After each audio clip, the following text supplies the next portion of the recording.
来看国际消息，印尼的民众因为不满讲，即马啥物拢贵，干那薪水照全来抗争几若个月，情势又是愈来愈紧张。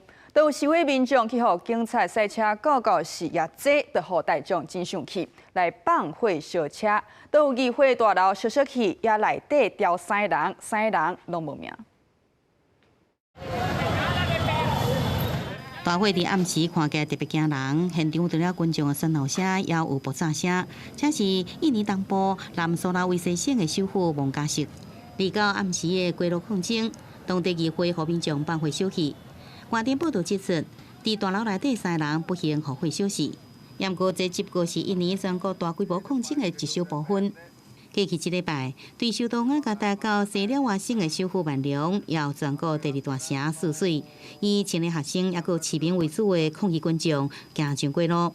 礼拜一场抗议活动中，参加示威的骑奥多麦客运车的人倒伫涂骹了后，互警方的车甲碍死，造成这个抗争的情势是急速来升悬。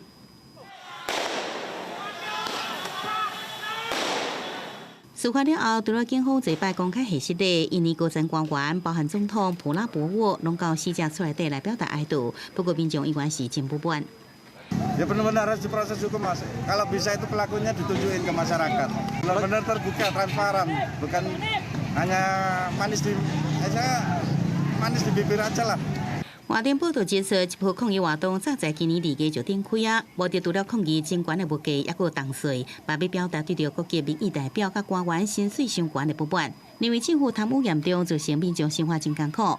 英国广播公司 BBC 认为，尽管这2天激烈的警民冲突起因是警察车甲抗争民众碍事，不过根本原因也是经济基本面，也有民间对政府的不满甲无信任。